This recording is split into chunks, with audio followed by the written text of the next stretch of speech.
اور پھر فرمایا میں نے ایسے لوگوں کو بھی دیکھا کہ جن کے سامنے انواع و اقسام کے کھانے پڑے ہوئے ہیں، اچھے تازہ اور خوشبودار ماکولات موجود ہیں، لیکن وہ ان کو نہیں لے رہے، بلکہ بدبودار سڑا ہوا گوشت کہیں پڑا ہے اور وہ اس کو اٹھا کے کھا رہے ہیں۔ تو مجھے حیرت ہوئی، تو میں نے جبریل سے پوچھا کہ یہ کون بد نصیب لوگ ہیں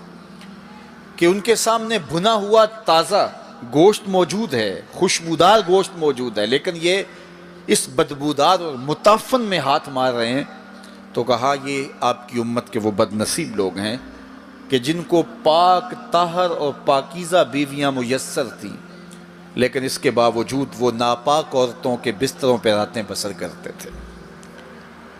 دور موجود کے اندر برائی اور بدی تیزی کے ساتھ پھیلتی چلی جا رہی ہے، اور جدید ذرائع ابلاغ نے، جس میں سوشل میڈیا پیش ہے، آنکھوں سے حیا تو چھین ہی لیا ہے، خیالوں کی پاکیزگی تو چھین ہی لی ہے، عصمت کے جوہر پر اتنی تیزی سے یہ آلات حملہ آور ہیں کہ اپنی نئی نسلوں کو بچانا اور ان کی حفاظت کرنا بہت ضروری ہو گیا ہے۔ میری اور آپ کی ذمہ داری ہے کہ ہم اپنی اولادوں پر گہری نظر رکھیں اور ان کی حفاظت کریں، چونکہ اگر عصمت کا جوہر محفوظ نہ رہا تو پھر پلے کچھ بھی نہیں رہا، اگر آبرو سلامت نہیں رہی تو پھر پلے کچھ بھی نہیں رہا۔ قیامت کے دن ان لوگوں کو اس صورت کے اندر لایا جائے گا کہ وہ یہ غلیظ کھانے کھا رہے ہوں گے، اور ذلت اور رسوائی کی وہ زندگی ان کو سہنا پڑے گی، اور اللہ کے قہر و غضب کا شکار ہونا پڑے گا۔ اپنی خلوت کو اور اپنی جلوت کو پاکیزہ رکھنے کی کوشش کرو، اور اللہ کی رضا اپنا مقصود زندگی بنا لو۔ وہ آنکھ جو غیر محرم کو شہوت کی نظر سے دیکھتی ہے، قیامت کے دن جہنم کی آگ سے بھر دی جائے گی۔ اپنے خیالوں کو بھی پاکیزہ کرو، اپنی سوچوں کو بھی پاکیزہ کرو، اور اپنی زندگی کی ایک ایک ساعت کو اپنے مالک کے حضور پیش کرو، اور اللہ سے توفیق مانگو خیر کی اور برکت اور رحمت کی۔ جب انسان کی نگاہ پاک نہیں رہتی تو خیال پراگندہ ہوتے ہیں، خیالات کی ناپاکیزگی اس کی عصمت کے جوہر پہ حملہ آور ہوتی ہے، اور شیطان کے لیے یہ بڑی خوشی کی بات ہے کہ کوئی نوجوان اپنی عصمت اور اپنی آبرو کو داؤ پہ لگا دے۔ تو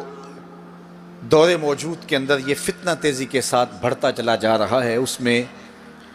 ہماری معاشرت کی ناہمواریاں اور جدید ذرائع ابلاغ اور قرب قیامت